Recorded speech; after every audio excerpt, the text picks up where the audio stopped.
Hello guys, welcome to my channel Tarun lab. बिजली बनने से लेके बिजली हमारे घरों में पहुंचने तक एक डिवाइस है जिसका काफ़ी ज़्यादा यूज़ होता है और ये काफ़ी सारे इलेक्ट्रिकल उपकरणों में भी लगता है। यह होता है ट्रांसफार्मर।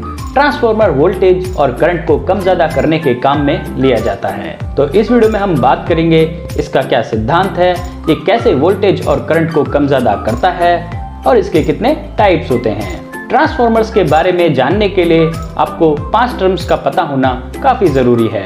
ये होते हैं magnetic field, MMF, magnetic flux, voltage और करंट। आपका समय ज़्यादा ना लेते हुए बढ़ते हैं वीडियो की ओर और इन टर्म्स के बारे में जानते हैं।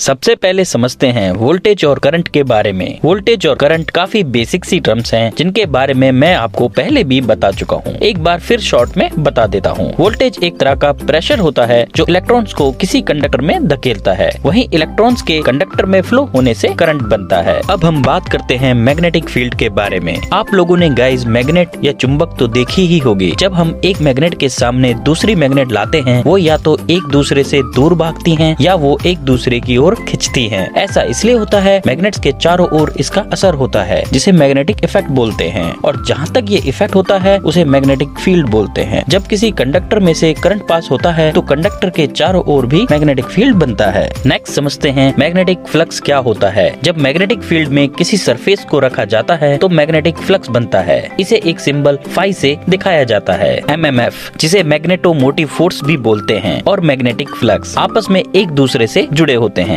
जिस तरह ईएमएफ या इलेक्ट्रोमोटिव फोर्स करंट को प्रेशर देता है जिससे करंट सर्किट में कंटिन्यूअसली फ्लो करता है, उसी तरह ट्रांसफार्मर के केस में एमएमएफ या मैग्नेटोमोटिव फोर्स बनता है जिससे मैग्नेटिक फ्लक्स कंटिन्यूअसली फ्लो करता है। गाइस, ये ट्रांसफार्मर का सर्किट है। ट्रांसफार्मर एक स्टैटिक डिवाइस होता है जो ट्रांसफर करता है इलेक्ट्रिक पावर एक सर्किट से दूसरे सर्किट में बिना फ्रीक्वेंसी को चेंज किए। स्टैटिक डिवाइस होता है जिस डिवाइस में कोई मूव करने वाला पार्ट नहीं होता। एक बात यहाँ पर ध्यान रखना कि ट्रांसफार्मर एसी के केस में काम करते हैं क्योंकि एसी होता है अल्टरनेटिंग करंट जिसमें समय के साथ करंट वेरी होता है। ट्रांसफार्मर काम करता है Faraday's first law of electromagnetic induction के सिद्धांत पर। इस लॉ के अनुसार जब मैग्नेटिक फ्लक्स चेंज होता है तो इंड्यूस्ड ईएमएफ बनती है और इसे ई से दिखाया जाता है।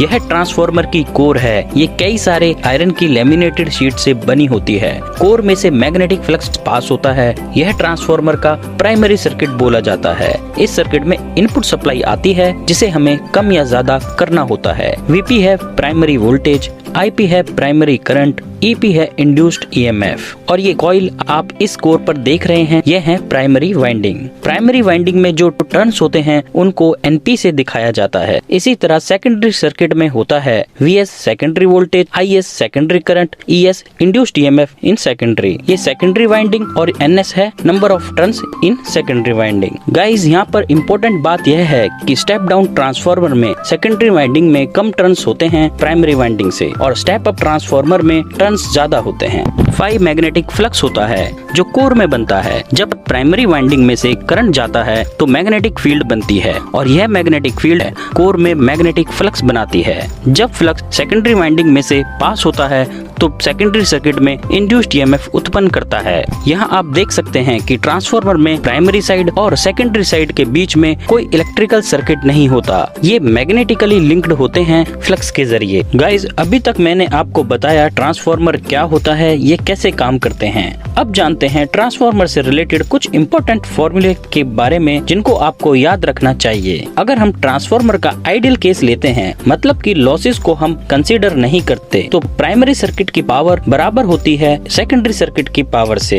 पावर होती है वोल्टेज मल्टीप्लाई करंट। इसको हम लिख सकते हैं V1I1 equal to V2I2। V1I1 है प्राइमरी सर्किट की वोल्टेजेस और करंट और V2I2 सेकेंडरी सर्किट की।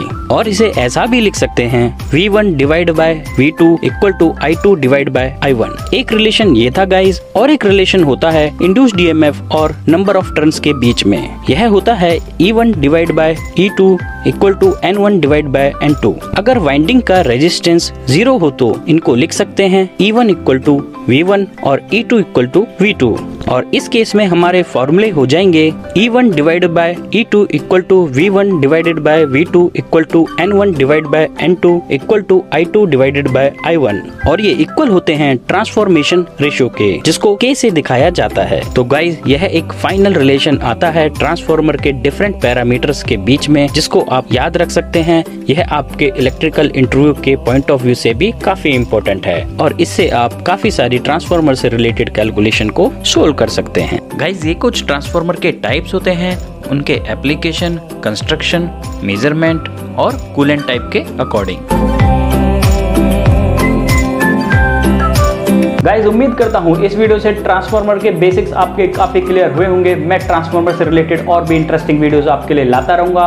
वीडियो अगर पसंद आया है तो वीडियो को लाइक शेयर जरूर करें। चैनल पर नए हैं तो चैनल को सब्सक्राइब करना ना भूलें। मिलते हैं आपसे अगले वीडियो में।